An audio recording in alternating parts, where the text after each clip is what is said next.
കുമളി ജനവാസ മേഖലയിൽ കരടി ഇറങ്ങിയിരിക്കുന്നു. വളർത്തുനായെ ആക്രമിച്ചു. ശബ്ദം കേട്ട് വീട്ടുകാർ ഇറങ്ങി വന്നതോടെ കരടി കാട്ടിലേക്ക് തിരിച്ചുപോയി. പ്രദേശത്ത് കരടിയുടെ സാന്നിധ്യം ആശങ്ക സൃഷ്ടിക്കുകയാണെന്ന് നാട്ടുകാർ.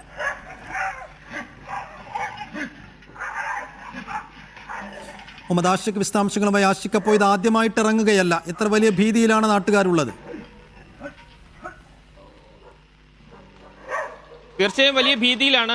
കുമളി മുത്തയ്യൻ കോളനിയിൽ ഇന്നലെ രാത്രി ഏതാണ്ട് 1 മണിയോട് കൂടിയാണ് കരടി ഇറങ്ങിയത്. ആ ദൃശ്യങ്ങളിൽ നമുക്ക് കാണുവാൻ കരടി വീടിനടുത്തേക്ക് വരികയും വളർത്തുനായയുമായി ആക്രമണത്തിന് ഒരുങ്ങുകയും ചെയ്യുന്നു. പിന്നീട് വളർത്തുനായ ശബ്ദം ഉണ്ടാക്കുന്നത് കേട്ട് വീട്ടുകാർ ഇറങ്ങി വന്നപ്പോഴാണ് കരടി പിന്തിരിഞ്ഞോടിയത്. കഴിഞ്ഞ ഏതാനും ദിവസങ്ങളായി ആ മേഖലയിൽ വളർത്തുമൃഗങ്ങൾ ആക്രമിക്കപ്പെടുകയും കൊലപ്പെടുകയും ചെയ്യുന്ന സാഹചര്യമുണ്ട്. അതുകൊണ്ട് തന്നെ ഇത് കരടിയാണ് എന്നാണ് നാട്ടുകാർ സംശയിക്കുന്നത്.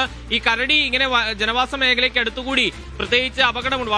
വളർത്തുമൃഗങ്ങൾക്കും കൊച്ചുകുട്ടികൾക്കും അടക്കം അപകടം ഉണ്ടാകുന്ന രീതിയിലേക്ക് കാര്യങ്ങൾ മാറുന്നതായി നാട്ടുകാർ പറയുന്നുണ്ട്. അതുകൊണ്ട് ഏറ്റവും വേഗത്തിൽ ഈ കരടിയെ അവിടെ നിന്ന് തുരത്താനുള്ള ഇടപെടൽ വനംവകുപ്പിന്റെ ഭാഗത്തു നിന്ന് ഉണ്ടാകണം എന്നുള്ളതാണ് നാട്ടുകാർ ആവശ്യപ്പെടുന്നത്. അതേസമയം രാത്രികാലങ്ങളിൽ മാത്രമാണ് കരടി ഇറങ്ങുന്നതിനാൽ എങ്ങനെയാണ് കരടിയെ പിടിച്ചു മാറ്റേണ്ടത് എന്ന് ആലോചിക്കുന്നു എന്നാണ് വനംവകുപ്പ് ഈ സംഭവവുമായി ബന്ധപ്പെട്ട് പറയുന്നത്. മേഖലയിൽ RRT അടക്കമുള്ള സംവിധാനങ്ങൾ പ്രവർത്തിക്കുന്നതാണ്. വനമേഖലയോട് ചേർന്ന് കിടക്കുന്ന ജനവാസ മേഖലയുമാണ്. ഇത്തരം സംഭവങ്ങൾ ആവർത്തിക്കുന്നത് വലിയ പ്രതിഷേധമാണ് നാട്ടുകാരുടെ ഭാഗത്തു നിന്നുണ്ടാകുന്നത്. ഏതായാലും ഇന്നലെ രാത്രി 1 മണിയോടുകൂടിയാണ് കുമളി മുത്തയ്യൻ കോളനിയിൽ വീടിനോട് ചേർന്നുള്ള ഭാഗത്തേക്ക് കരടി ഇറങ്ങിയത്. വലിയ ആശങ്കയിലാണ് അവിടുത്തെ നാട്ടുകാർ. സൈഫുദ്ദീൻ.